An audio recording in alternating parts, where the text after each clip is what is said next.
What's up? This is Soso with Detour ENT here at Focus TV Studios. And this is episode 4 of the Soso and Uggy show. 4. Episode 4. Oh. Right. So today we have a special guest with us, Jernigan. He is a comedian slash creator and host of Serious or Joking. Joking or serious? Joking or serious? Joking oh, or serious, Lord. you know Okay. What I'm saying? Comedian Jernigan, host of Joking or Serious, you know what I'm saying? You're a comic around the city, you might have seen me. In Detroit, there's a lot of rappers, too many to name. Comedians is a close network of us, so, if you tapped in with the comedians, Jay Will, Foolish, then you already know. They know who funny, so if you funny, they know you. Right. So did I say your name correctly, Jernigan? That's how you pronounce it? Jernigan, yeah, Jernigan. Okay. Yep. So so it is pronounced how it's spelled. See, that's the one thing that I find difficult about like doing something like this. You meet a lot of people that have a lot of different names, and so you may pronounce them wrong. So like him over here, for instance, his name is Uggy, but for some reason I wanted to call him Iggy for like the longest, but. He don't look like no Iggy Azalea, you know what I'm saying? We can differentiate that real quick. Okay. So that's what everybody like. Ugly, I say yes, but just with another G. When I seen the name, I thought about Ugg boots, so I just got Ugg boots, okay. Uggy boots, I got it. Right. So. So a name can mean a lot, as far as it represents your image, your brand. Right. Like I go by Soso. And that's something that I created like years ago, and that is actually an acronym for Stand Out, Show Out. At this point, in this business, a lot of people call me by that name now. That's kind of like what I'm known for. My license plate say it on there, and I'm really right. It really does. And I'm waiting to get my diamond chain that say Soso on it. You know what I'm saying? You gotta get to episode 5. Okay. only episode 5, right? So how did you kind of come up with your name? Is that your real name, or is that something that you created? So my name is Anthony. Jernigan is my last name. So okay. Yeah, I just go by comedian Jernigan. My Instagram King Jernigan is just like maybe the complex I have. I don't know, but my last name is so like different, so you don't forget it. So I just go by Jernigan. A lot of Anthonys, but you don't know too many Jernigans. Right. You know what I'm saying? So I'm trying to put on for all the Jernigans out there in the country. Be the first one, like right. Comedian Jernigan, you know what I'm saying? It ain't one out here. No, I get it. So, first I want to get into just kind of, like what's been going on with y'all, this week. Anything crazy that's been happening or anything like that? Shit, this house shit is crazy. If you're trying to buy a house, don't. No, it's a seller's market though. So if you're a buyer, you got to come up with all kind of magic tricks and shit like that. You got to have balls and bells and whistles. But that's just because it's pandemic. Everybody got some money. Everybody selling the house, selling on some money. Interest rates is lower. PPP. Oh yeah, definitely. Please believe the PPP. Everybody got some money, so everybody got at least a down payment for a house, whatever, clink their credit up, because they ain't had shit else to do. So it's kind of hard, but I'm in for the fight. Whatever. Okay. What about you? What's been going on? I just came back from Atlanta last weekend, but I just been working. It ain't too many things happening crazy. Just trying to stay focused, trying to stay motivated. You know what I'm saying? Lennox Mall workplace. I ain't go to Lennox Mall. I already knew to stay out the way. So I knew to stay out the way of Lennox. Right. Oh Lord. So nothing too crazy happened. Right. See, normally we turn our phone off. This one over here, he done forgot about it. That's all right though. So for me, if you hear some drilling, we shooting a porno in the back. Right. Real team. Yeah. So let's just get into that a little bit, so you can see like the setup is a little different today. And the reason for that is we're doing a little bit of construction in the back. We're trying to make it, a better kind of environment for everybody, a better look for everybody. So, be on the lookout for what we're going to present to you guys moving forward. It's going to be a way better look for us, professional, sleek, all of that.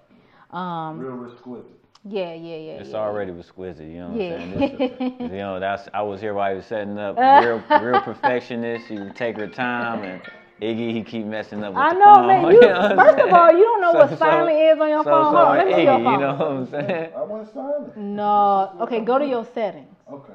I'm happy to be here, though. Oh, wait, no. Wait. Actually, no, it's not your settings. Hold on, you got to do this. Okay. Hold on. Wait. Hold on. Wait. You got the iPhone 4, dog. Hold on, wait. It's the iPhone. Oh, wait. I didn't buy. Hey, so I think real it's quick though, I'm not sure if it's his mic or what, but his shit is like bogging out. Like sounds really. Just try to keep it on your, you know what I'm saying, and not like tuck down so much. Go ahead and talk. My mic sound nice, 1, 2. Yeah. Okay. Yeah, it's like I think it was just going against your skin and it was making it muffled. yeah, that's why I was putting mine. Okay, all right. Little technical difficulties, but yeah. So now that we got the phone on silent, so for me, the main thing, for me that's been going on kind of crazy this week is like that Dogecoin. Like, I know people had like doubts on that and everything like that, but that shit has like really kind of like shot through for us. Motherfuckers. Oh yeah. And I'm definitely waiting on that Saturday Night Live tonight. Oh yeah. To kind of see what it do after that. You don't do nothing. Now, how much you put in there? Well, okay. Initially we put in 1,700. Then we made a little bit. This was before it even shot up. We made a little bit. We pulled that out, and we were just working on profits. Once it shot up, we was like, okay, let's put another. We put 3,500 in there. And then now, we really seeing some like significant gains or whatever like y'all that. Family members, y'all hear that? Yeah. Oh no. Right. Up, you feel me? Level up. Yeah, I put $10. $10. Okay. That's all I put in so there. he gonna make about $20. You feel me? About Don't ask $20. me. Don't call me. I ain't got it. You feel me? Yeah, but I think this is something that we really have just learned about this year. Truly, I wish more people knew about it. You know what I'm saying? I think they're supposed to teach that shit in school. Yeah. Like I said, in econ, they teach you what money is, but they don't teach you this kind of stuff. Going forward, I think they're gonna teach that. Like our kids gonna learn more about this shit. They're gonna have to. Home ec, like I said, I think you supposed to learn how to balance checkbooks, but they had niggas making cookies and shit like that, and wearing you know what I'm saying, wearing the pregnancy thing, Right. and all that shit. So school should be better with that by now. Especially once the level up comes. Oh yeah. It's gonna be a significant level up. Y'all thought PPP was something. Yeah, anything you want to get into, it's always some outlets to look it up. Wall Street Trapper, he's a black man out of prison doing his thing on stocks. I done looked into that, so I'm tapped in with the stocks. I'm learning as I go. But yeah. Well, I mean, definitely kids these days anyway. Hopefully they're gonna be more in tune with that stuff than we were. I mean, we barely had technology back when we were little. You know what I'm saying? Definitely him barely had technology. No, like I said, we did stocks. I went to a school that we did stocks, but we had to read it in the newspaper and shit like that. So we had to have a group to pick a certain stock, whatever. Of course, everybody picked Nike and all that kind of shit. Then you have to watch it every week, and whoever won at the end won a pizza party or whatever. So, so I mean, they sprinkled it a little bit. Though. Like they wasn't drilling it like this is something because they wanted everybody to work. It's part of the system. Yeah. Right. So another thing too that was kind of going on this week is that the Backwoods and Bonfire that I mentioned on the last show isn't happening today. They had some issues as far as like with the city and COVID-19, so they kind of postponed it till June. So if anybody that's watching had bought a ticket for that, just hold on to your ticket. They're going to honor that for their June 26th. Come on out, Backwoods and Bonfires. Yeah. We'll be there, you know what I'm saying? Get your interview with your boy. All right. Yeah, Detroit hating, you know how it be. All right, so Jernigan, let's get into what's been going on with you. So you are the host and curator of Serious or Joking? Joking or serious? Damn! Oh my God. Okay. Joking or serious? You gotta say the joke first. Then like, Okay, right. Say that. I was just playing. Right. Or was I? Right. So, So from the East Side, moved to LA for a year or so. Who told you this? You see, I look people up. Okay. I look people up. I gotta know who I'm talking to. Moved to Santa Barbara. LA-ish. Specifically out there with Ellen and Oprah and them. I moved to Santa Barbara. Yeah, what else you got? Okay. So why did you end up moving back to Detroit? Out there where it's nice and warm, you see it's chilly. He just talking about it was chilly in here in the studio. So. Well, I was doing comedy in the city. I was getting hot. I was doing showcases. And there, all the comedians like, you ain't got no kids. You should move to LA. That's the thing. Move to LA or New York, two entertainment capitals of the world. So I, stacked my bread up, moved to Cali, but I moved out there with a job. You know what I'm saying? So I had a guaranteed job. Was with TSA in Santa Barbara or whatever. So I was making good money, but like when you live in Cali, what you make is basically, you know, just it's like even because you spending so much to live. You know, I had to be rich to be poor. Yeah, right, I had basically. a beach house. My room alone was like $875 a month just for my room. But it was right off the 101 to a little beach. It was real nice. And my friends and family was hitting me up like, yo, you know, come back to the D, come back to the D. So with TSA, you can transfer after a year. So I transferred to DTW. And I'm like, all right, when I come back to Detroit, I told all my friends this. I said, you know what? Ain't nobody doing interviews in the city. They do it in LA, they do it in Vegas, they do street interviews. Nobody doing it in Detroit. We're going to do street interviews. And that was the idea. So I came back to the city with a plan, and it took off from there. I've been doing it about 2 years, and not everybody doing it. But you know what I'm saying? It is what it is. So, you know, that's basically why I moved back. You know what I'm saying? Right. That, the real ones know where you got it from. You know, I inspired you. It's enough room for everybody to eat, do y'all thing. Just don't steal and be authentic. That, you know what I'm saying? When they tap into my channel, they want to see me. You know what I'm saying? When they tap into Tay Crispy, they want to see Tay Crispy. So don't steal no lingo. Don't steal, you know what I'm saying? We don't play about that in the city. Right, so do y'all thing, but do it y'all way. Right. And that's, you know, kind of what we were talking about, too, in the previous show was that, you know, a lot of times when you think things are original, I mean, a lot of other people have done it, but... See, you can be inspired, but you can't mimic. Right. Because the second motherfucker, if I get the same thing from you, I get from him, what the fuck do I need you for? Right. So I may just tap into it.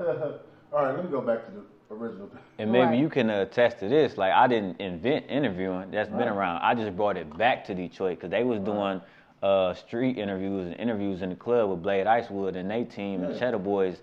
Because somebody sent me some of them YouTube links. It's like, man, you remind me of us when we was... And I seen them, okay, they doing the same thing we was doing back in the night, so I just brought it back. Right, so, you know what I'm saying? It's all put about your own spin little on it. spin on it, But with putting your spin on it, you've made a lane. Right, for so yourself. So making a lane, you're going to get people that's going to see, oh, that's working for him. Let me do the same shit. Let me see if it worked for me. I mean, it may work a little bit, but you're not going to get off. You know, they can steal content, they can steal jokes. They can steal rhymes, but they can't steal you. So just keep putting out stuff, keep, you know what I'm saying, doing what you're doing, and, you know, it all work out. Right. And so, you know, you said, so when you moved back from California, that was when you started the Joking or Serious. Yep. Damn, all right, I got to write this down. Look at that. So in a previous interview, you mentioned that you have been funny since you were a kid.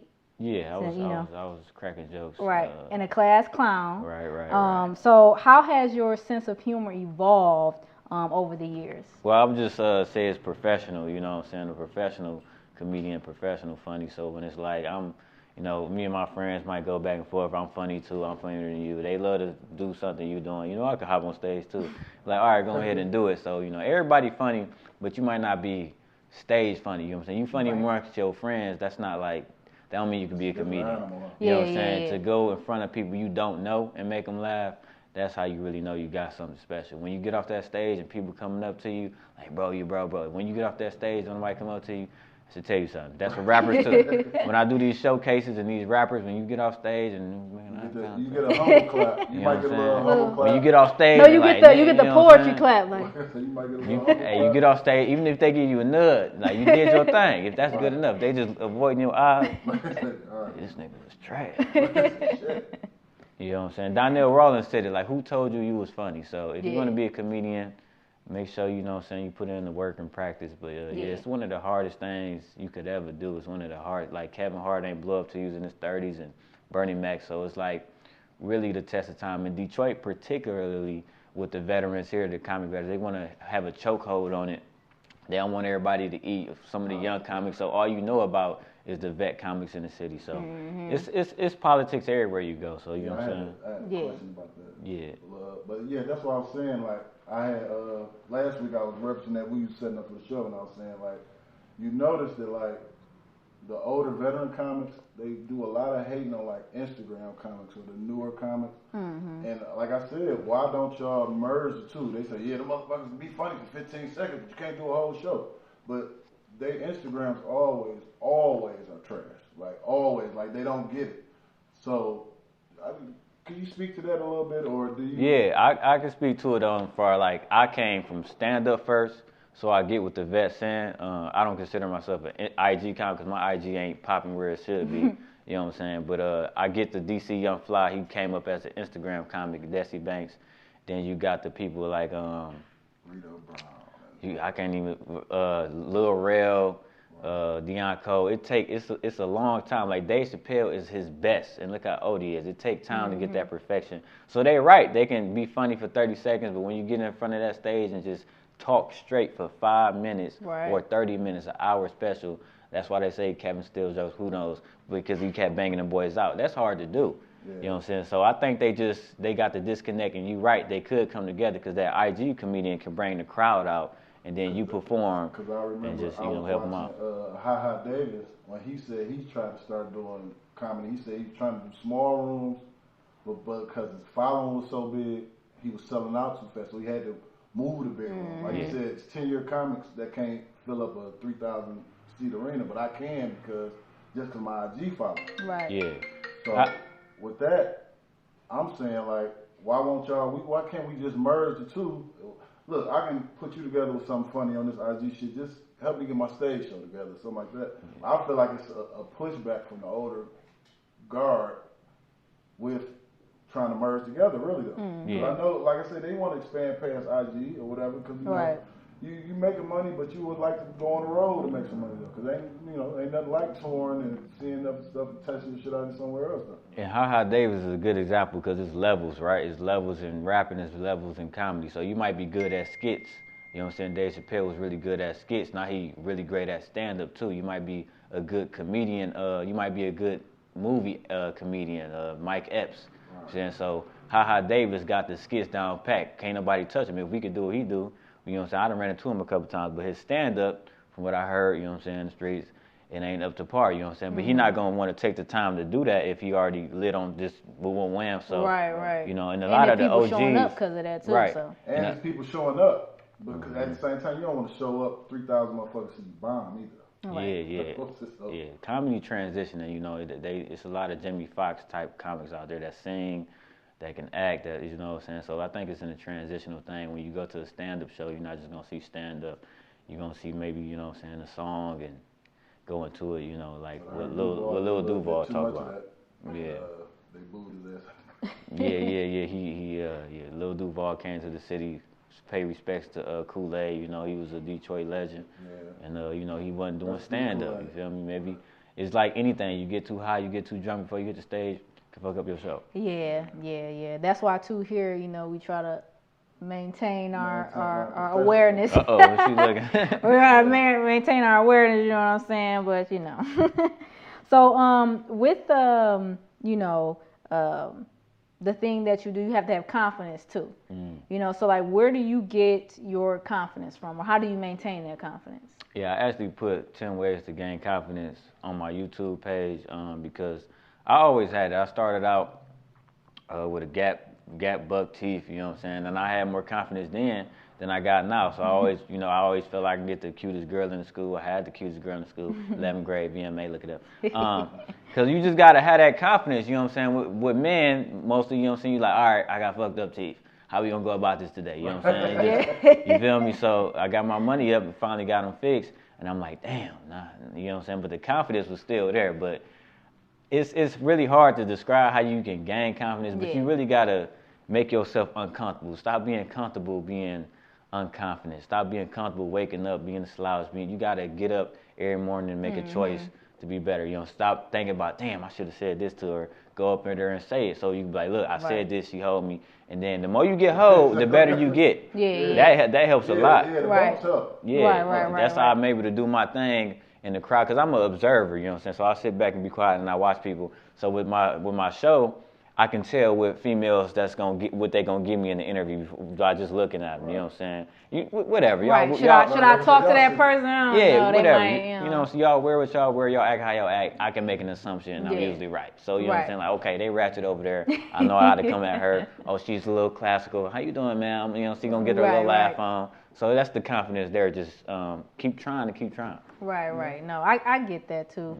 I think, you know, even on here is, you know, to have confidence here is just knowing, I guess, your ability to believe in your ability, really. You know what I'm saying? Regardless of, you know, if somebody give you like oh no, I don't want to do this. 'Cause I think I've seen one of your interviews where you know, the girl originally was like, I don't want to be interviewed, whatever like that, and then she ended up, I guess, seeing you talk to the other two girls. She's like, oh, I'm gonna be in it now. Yeah, that's how they do it. You know what I'm saying? I gotta start getting my you know, as stuff get bigger, I gotta get some video release forms because I done had complaints and all of this. If you filming outside, you can do whatever. You know what I'm saying? It's like TMZ. But once you go inside a building and filming, the laws change. So people get all drunk and they do all this, and then they want me to take it down. Right. But you know, that's another story. So y'all get drunk, y'all see a light in the camera. What you think it's gonna be on? So you know what I'm saying? That's on you. Like I said, it was a time they didn't care. It was Belle Isle, 1996. They is the Freaknik, you know what I'm saying? Right. Somebody mama on there now, you know. So you have some questions you want to ask him about, so like I said, now with being the pandemic, like, you know, everything slowed up in entertainment for the most part with being the pandemic. I'm saying, well, with you being a comedian, with you drawing on everything, with everything stopped, did it help your craft or did it harm you? Or was it like, did you draw into it more by not having anything to do, or was it like hard to make comedy? Yeah, so comedy had to transition from the stage to everybody got to get online now, you know what I'm saying? Coronavirus really like pushed me in a different way. I was always part-time at TSA, tiptoeing and whatever, you know what I'm saying? But I decided to quit my job and really go at it. You know, all these bodies falling, everybody dying. I'm like, I know exactly what makes me happy. I know exactly what I want to do. So I took that leap. And with that leap, I was at the bottom of the bottom. I was at my lowest. And then you can only come up from there. So, like, you know, the pandemic just taught me, like, you know, don't take nothing for granted. Make sure you're doing what you love. And at the end of the day, you're going to go home happy. Like, you know what, I just rocked this show. I know I'm supposed to be doing this. So it's the pandemic really just showed you just got to, if you got talent, you got to use it. And if, you know, you don't believe in yourself, nobody else will. Yeah. And just, you know, Okay, so like it wasn't hard to draw material, like, cause you're like, I know everybody gonna have fucking COVID jokes. Everybody gonna say something about the corona and PPP and shit like that. Right. I think the first person that hit me about something was like do like an IG live battle or do comedy on IG live. So people was hitting me about that. The Detroit versus everybody, or Detroit had some type of city COVID. I did like a 30-minute clean comedy. I don't like doing clean comedy. Like Cat Williams is one of my favorite comedians. Like my stuff be raw. So I did like 30 minutes of clean comedy. They ain't even put it on there. So yeah, it just was all on screen and just, you know, I transitioned though. I did it, you know what I'm saying? Because as a comedian, you need to be able to, you know, measure be flexible and stuff. Yeah. So how do you stay original, like with your material? I go online and see what everybody doing. You know, like so many people. You should do the switch cell phones. Go through your phone, the diamond tester. Why do that if everybody doing it? You can go to their page and get that. You know what I'm saying? So you got to come to my page and get what I'm getting. So I'm strict on that. You know what I'm saying? It might hurt me, but I just think about my questions and think about my stuff, and you know, some of my stuff might be inspired by other people's stuff too. Right. So yeah. Another thing, like I said, you got a nigga with a gun with you too. It's somebody with a gun. Sometimes is that your cameraman? Like, that's your cameraman? I don't know if they're gonna handle that question too. Like I said, I see my man got a little, but like I said, you stay poised though. Like you stay poised. Like you waiting on it. Like I have the gun. The gun got to be like. I have the gun on me. Okay. Yeah, it's in my hoodie. If you look closely in the camera, you can see it. You know, so when I first did my interviews, like we downtown Detroit, we in the streets. We in the streets, you know what I'm saying? Well, look here, you know, I'm not about to, you know, it's, so that. I mean, but see, at the same time, though, like, everybody don't take themselves so serious. Yeah. But it's a lot of people, especially here, that take themselves serious. So I'm like, ooh, how they gonna take that? Yeah, that's the drawing. That's a good point, because, you know, that's why like my audience and who I cater to is the females, because, you know, they, you know what I'm saying, they might trip when they get up in the morning and see how drunk they was. But I'm not in the thing. Because I seen the girl where her titty flipped out. Yeah, I'm not in the thing of interviewing niggas or whatever, you know what I'm saying. When I'm at a showcase and they a rapper, I got something to talk to you about. You trying to be somebody. Just a regular Joe Smo, I ain't got nothing to say. What we talking about? You know what I'm saying? So it's like, you ain't on that high stuff. Do you want to see me interviewing a nigga when you click on my Instagram? Like, no, I did see you had to cook my man. Well, you had to roast the one guy that was drunk, and you said, no, this ain't no crime. Yeah, we gonna. But that's what I'm saying. You keep your poise, and it's all that close. Yeah, it's One all. thing I say, somebody got a gun. Yeah. Like, he ain't worried at all. Yeah, Right. yeah. My man need to be worried. He Yeah, need to back the fuck up. if we outside doing interviews, we good. You know Yeah. what I'm saying? Inside, might be a little bit more humble. See what's going on. You know. Yeah. But see, at a certain amount of time, they should know what to expect after a while. Like, you know, you should know, come on, man. This is what I'm doing. And if you pull yourself in front of this microphone, you gonna get it too. Yeah, I grew up on the east side of Detroit, so, you know, I know what time people be on, I can tell. So I'm all about energy and trying to, you know, I'm not about none of that. So when I was interviewing my man's a real local, he like trying to talk, I'm just like, all right, bro, he good, chill out, you know what I'm saying? Then people, you know, when you on that rah-rah, it's easy to be ignorant. It's hard to be, you know. Not the nigga right here. So I'm gonna get just a little bit personal here. Do you, have a girlfriend, or do you have a girl that you're talking to right now, or whatever? Well, you know what I'm saying, I'm single. You single, in these okay. streets, you feel me? I think one of the last interviews I had a girlfriend, but no, I'm single right now, you know how that is. So my question is, you be around a lot of girls that, like be shaking their ass and, Beautiful. They be dancing up on you and they be doing, Gorgeous. and they drunk too. So they might, even if you got a girl, they might try to go over the boundaries or whatever it may be. So does that affect your relationships at all? Where the wine at? No, he said he ain't want none. He said he ain't want none. I need some wine off that question. All right, here you go. Need some wine. Right. So, you know, with joking or serious, dang, okay, that's kind of how they, it's kind of how my relationships is, you know what I'm saying? They don't know if when you first get with a comedian, oh my God, you so funny. Then after a while, you think everything a fucking joke, you know what I'm saying? So, it be on that type of level. If I have a girlfriend, we set boundaries, everything about boundaries. Yo, I'm about to go work, I might be home 1, 2 in the morning. Whatever boundary she's comfortable with. When I'm on camera, Anthony, that's on camera, Anthony. When I'm off, I'm not that person. I'm trying to come to the crib, chill, relax. I'm not turned up all the time. You know, that's the misconception. So yeah, it's whatever boundary she set. But I was like, I got to get my content for my people. Right. You know what I'm saying? So just dancing on me or whatever, like that's just having fun to me. You know what I'm saying? There's nothing disrespectful to me, but it's different people. I think you probably got to find a girl, that kind of understands that. Because if you don't find somebody that understands that, if it's just okay to you, it still may not be okay to them. Like for me and my wife, I think like when we go out to the club or something like that, and like if another girl dances on her, it's fine because we have that understanding. There's no, like, oh, we get home, I'm about to mess you up type of thing. There's no jealousy there, yes. But, I think that if you're able to find somebody that's on that same, type of level that you're at, it may work out better, but yeah, that's kind of hard. I had a situation. I've probably had some situations where, like, just tweets about you, or I just like my girl not to even be on my social media because it's gonna make her insecure with all the content I got out. So it's just best. I mean, they can have. Follow me. I think 3 socials is a good amount. You can give them 1. Yeah, one. I'm gonna post you all on my Facebook. But my Instagram is for my fans, so it is what it is. Valentine's Day, maybe your birthday, quick post and archive. Pow. You know what I'm saying? But other than that, yeah, I'm single. All right, so we're gonna leave it there, and when we return, we'll get into just a little bit more of Jernigan, and then we'll talk about our main topic for this week. So.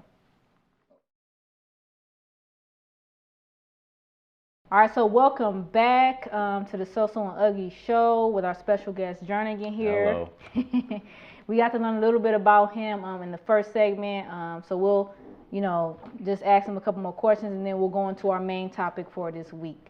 So next question is, where are you trying to go on with this? So we've heard a lot about, how you got started and your thoughts on it and everything like that. But where are you trying to go with this?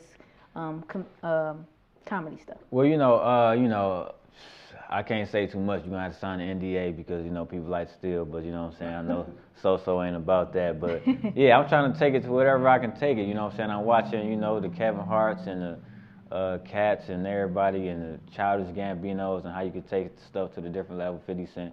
So, joking is serious. I got my Freaky or Nasty that's about to, pop off because I see it's a lane with the, the girls and the shaking and stuff. And some stuff I can't put on YouTube, so I got an OnlyFans for the behind the scenes joking and serious. Because the adult entertainment business will never go out of business.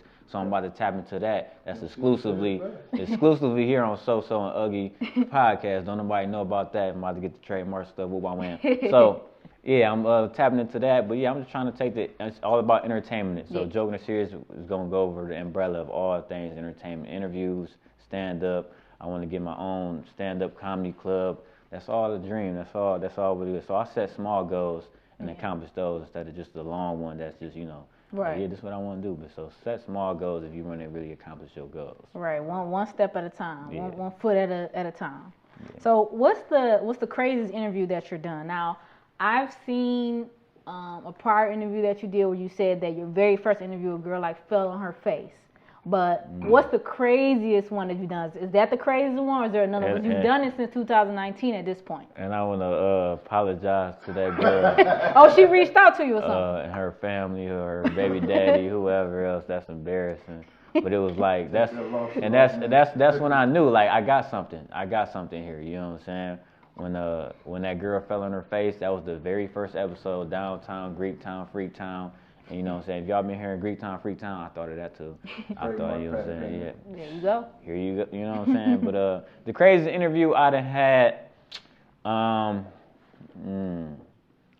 got to go to the pool parties because the pool parties be something special, man. So the pool parties, girl flash their titties, and that's one of my first times really like going viral and stuff. Everybody be like, oh, you the pool party guy.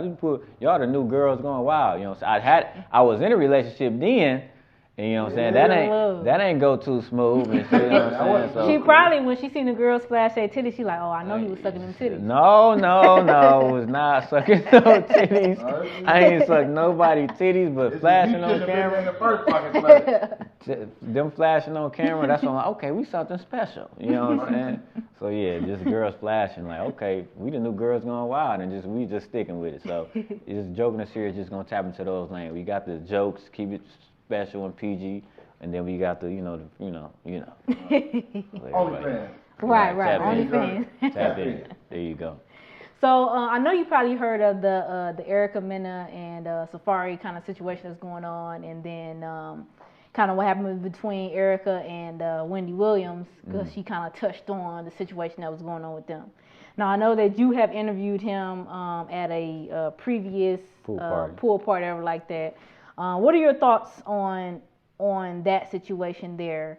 And I think that's going to be a good kind of segue into our next topic. Well, Erica is a Scorpio. That's what I know about her. I'm a Scorpio too. So shout out to Safari. He's my first celeb interview. So he got his hands full with her.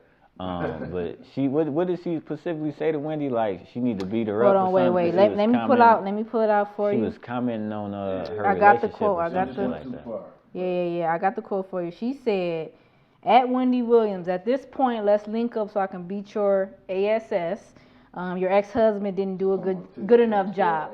And basically that was after Wendy Williams commented on them getting a divorce. Yeah, see, that's a low blow, but you know what I'm saying? She went to that petty blow because, Wendy, sometimes she deserve it. But yeah, Erica, no, you don't want to argue with her. She willing to take it there if she says your ex-husband ain't beat your ass. Yeah. So, be careful who you testing. Yeah, I'm about to say it seemed like it too, because as I was like researching this, I seen that she also got into like a little Twitter beef with Bow Wow when she was in a relationship with him. You know what I'm saying? And I get Wendy Williams, aspect of it, and just some people that was commenting. If you putting your issues out on the internet for people to kind of see, you're almost inviting those people in to say something about it. And that's not only Wendy Williams, that's what she make her money off of. It's commenting on what's going on in the media, what's going on social media and stuff like that.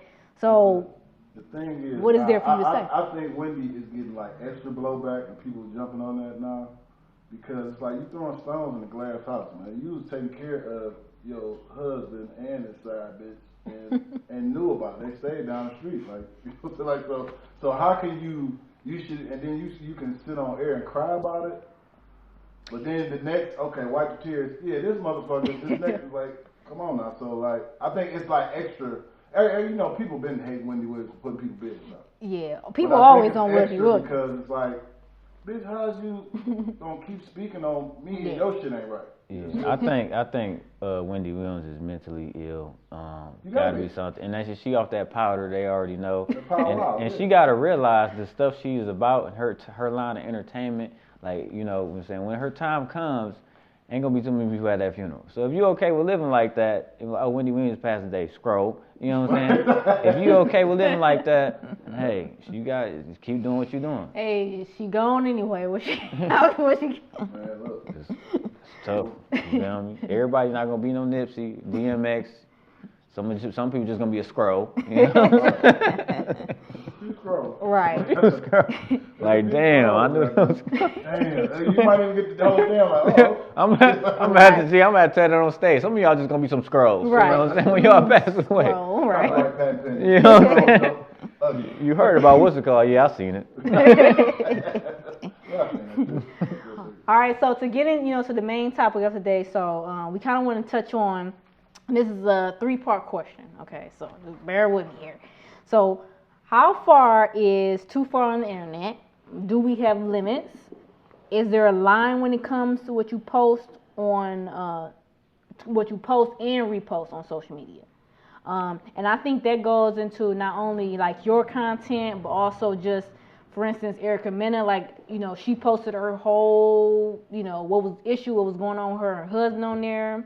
There's people, when somebody says something, and then there's people that repost all types of stuff. They repost like a mentally ill person, and then somebody goes in on them about that, or they repost something that, a lot of other people might not find funny, and somebody go in on them about that. So, what are your thoughts on that, especially with the kind of work that you do? What's the first one? Is there a line? Is there a line? Yeah. Do we have limits as far as what we post on the internet? I definitely have limits on what I post and the people I show on my show.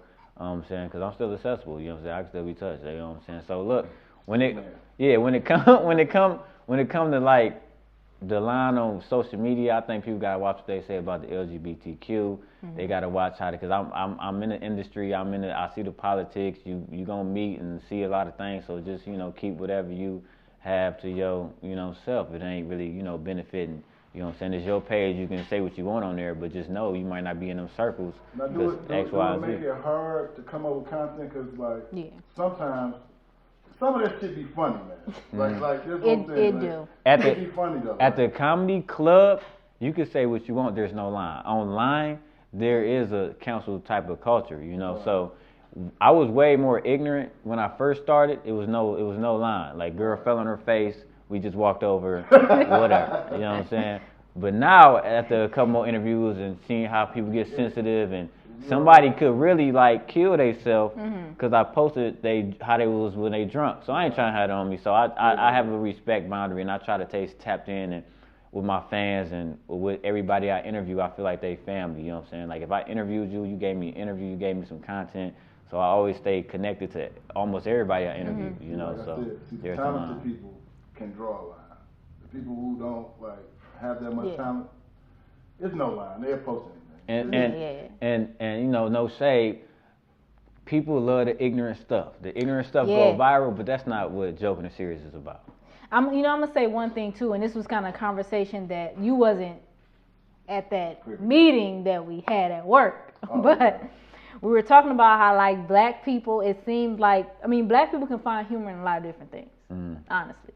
It can be the most craziest thing, the most saddest thing, but you can pick out a funny part of it and you can kind of laugh at it. Yeah. And I think that for a lot of people that can be kind of like a defense mechanism. You know what I mean? To kind of laugh at. Because me personally, I find laughter in a lot of stuff. Like there may be one mentally ill person where they're singing or they're doing something, and I'm laughing at that. But then I see the same one that's that has the same disease or same mental illness that I don't laugh at. I think it all depends on too, what that person is doing, the context of it, and whether or not the background information of what's being shared of what you've seen.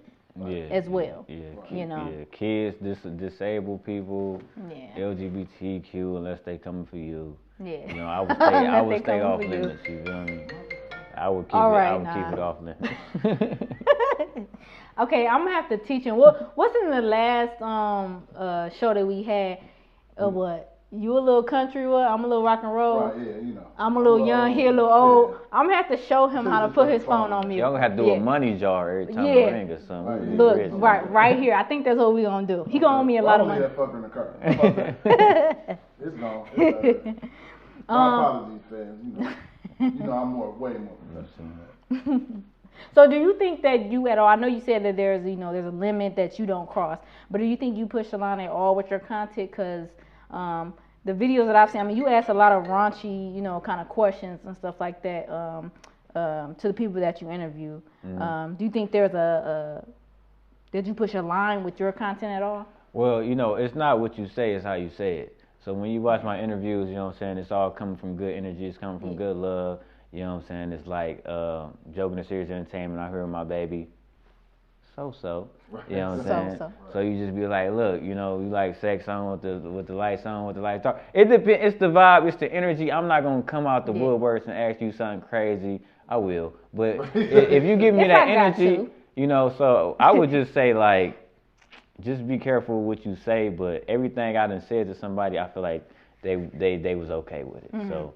Yeah, I don't have a line on the questions because I think of myself. I ask my own questions, but it's just a vibe. I gotta give the people what they want. Mm-hmm. Have you ever seen somebody dying after a question and been like, "Damn, I shouldn't have asked that"? Like, dying, like you see them like shrinking in. Right. Oh shit, this is.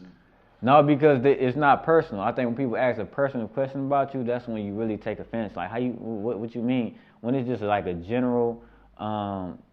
You wear panties or no panties with that dress. You know what I'm saying? Like, what, boy? It's how you say it. You know what I'm saying? Right. So it's that type of vibe. It's never no like, why would you ask me that? Why would you? I don't be. I observe the room. Okay, she don't have no nigga. They're not here. She's with a group of 3. We're gonna go over there. They see us. Eye contact. Then you get it from there. You know what I'm saying? So it's all about that. Ladies come to the club to get talked to. They didn't get all dressed. They didn't buy them lashes. They didn't buy that banging outfit. Not to you. Listen, they have conversations in the car. Like, how many niggas we about to hold today? Even if they want to talk to. They might not give you their number. Like, girl, how you see them niggas on me? You know what I'm saying? You feel me? If they do not want to be the friend in the car with nobody talk to me. They want you to come and talk to them. So do that. Do you think that people are too sensitive as far as like when you're asking like these type of questions or anything like that? I haven't come across nothing too sensitive. It's just when they wake up and they saw how drunk they was. That's the only type of issue. I mean, that happens just anyway. Yeah. There should be. There people call you, man. You fucked up the. Oh, I ain't even know, bro. If I'm coming to Toxic Tuesday, shout out to Jay Nilly, Justin. If I'm coming, it's called Toxic Tuesday. If I come in there with my camera, I'm asking some toxic questions. You know what you was gonna get into when you came to this club. Right, you know what I'm saying? If I'm going to somebody's graduation birthday party, I know not to ask nothing stupid. We got somebody backyard in their house with their family here. You know what I'm saying? It's a different type of dynamic. If we at the club, it's like anything goes, basically. Right. You know what I'm saying? Do you think that with the cancel culture, is it affecting comedy? Is it affecting? Do you see some comedians like, nah, man, that nigga way raw than that? Or do you see certain shit? This is one thing I said though. Like, I was watching like Eddie Murphy Raw, and I was watching something else, and I said, this nigga couldn't do none of this shit at all though. So you see certain shit like, ugh, right now they'll tear your ass up. And that's true to a certain extent.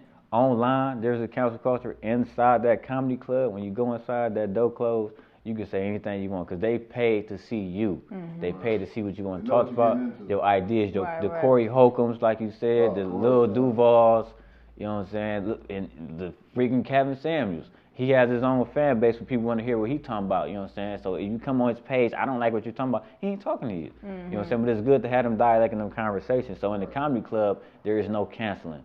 It's just your comedy special, you're going to say what you want on your specials. Dave Chappelle, trans, LGBT, whatever. You can't cancel that.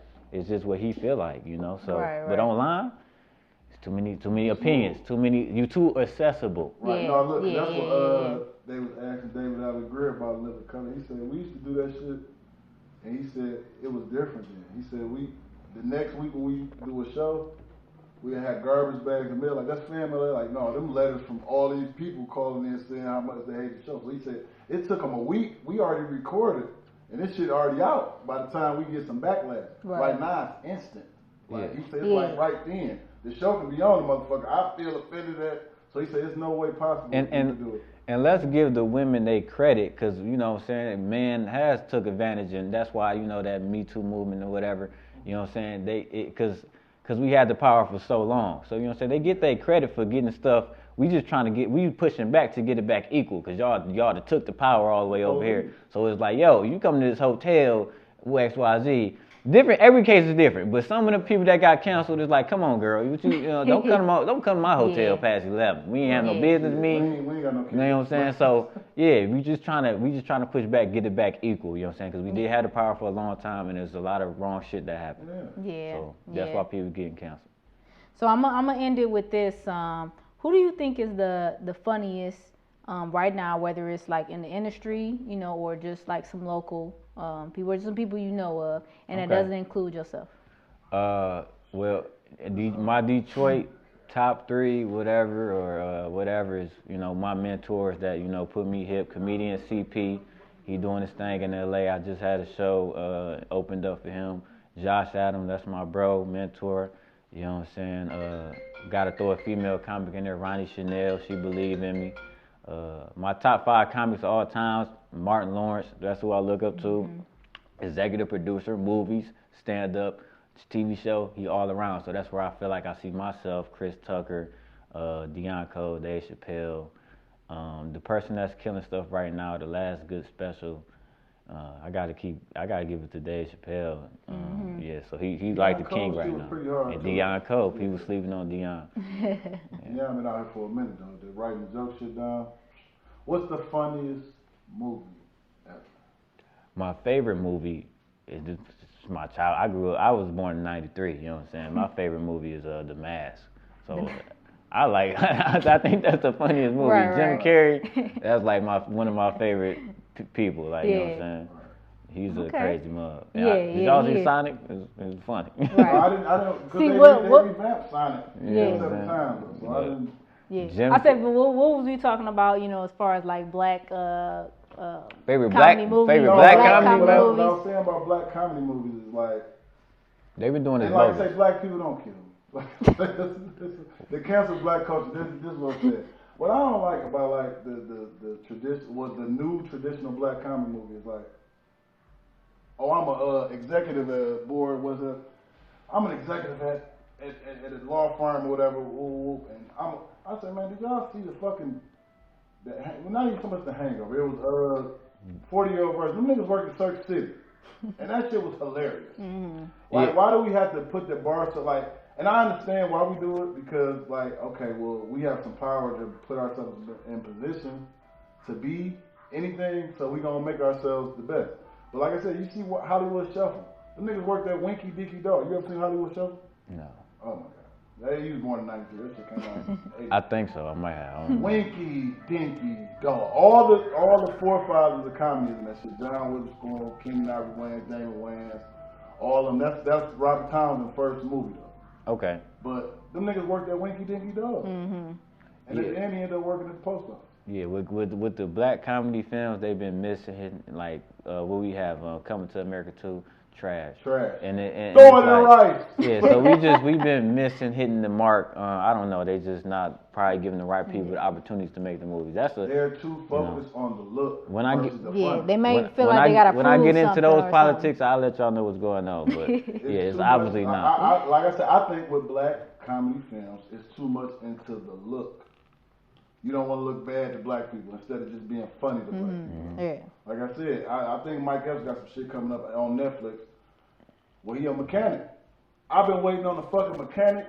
What's the name? Cause nigga, you know, we got hood mechanics. And them, like I say, they were funny instances in real life. So just imagine. And shout out to Moolah Films and everybody doing their thing in Detroit. You know what I'm saying? Buffed up and you know the people that's doing their thing in the city, creating our own, because we got to create our own. Yeah, definitely. You know, Soso and Uggy Productions, you feel me? They got this, you know what I'm saying? When y'all, Uggy. I told you. You know what I I'm think he saying? needs to change his name. Uggy Productions, you know what I'm saying? I can see some films in y'all future, you feel me? How y'all set stuff up. You know, I'm but yeah, prepared for like, the Star I Road. don't shit on black films, I'm gonna watch all of them regardless though. Yeah. I would, like I said, I want y'all to have the freedom. I want y'all to understand that, like, it's okay to be a mechanic. It's okay to work at fucking McDonald's. It's okay to, like I said, I watch all the Seth Rogen movies, and they just worried about the funny. And then what make it extra funny on top of the bullshit jokes they telling and all that is the fact that these motherfuckers have regular jobs. They regular people. You can relate to them. When you have Taraji, I'm the highest graded person in this law firm, or I'm the highest person. Y'all focusing too much far on that versus being funny. Mm-hmm. And that's why I feel like you missed. Like, Coming to America, it was about the look. We want to bring the whole cast back. But was it funny? And they copied a lot off Black Panther. It just was terrible. Yeah, like, I mean, like, a a lot of overused black jokes, though. Like some shit we already know. Like, you can tell who was in the room. It's terrible. All right, so I want to thank you, Jernigan, you know, for coming out and interviewing with us, you know, supporting the show for us and stuff like that. Do you have any shout outs or anything that you got going on that you want to kind of just tell our viewers? You know, just shout out to my mama, my daddy for creating me, you know what I'm saying? Shout out to my baby girl, you know what I'm saying? I love you. My baby mama. But no, but shout out to Soso and Uggy for having me. I appreciate y'all. You know what I'm saying? I'll be back because I love it here. It was great having me. Yeah, that's all I got to say. Book me. Talented comedian, like I said. Yeah. And the thing is, booking's open. Hit my line. Talent, no standards. Yeah, comedian Jernigan. Follow Joking or Serious. You'll find my main page. That's King_Jernigan. KING_JERNIGAN.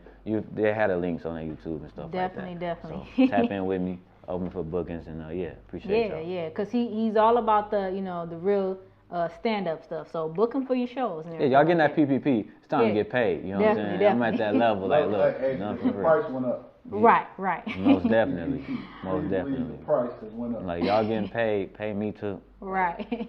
All right. Well, thanks for watching us. Tap in with us as always.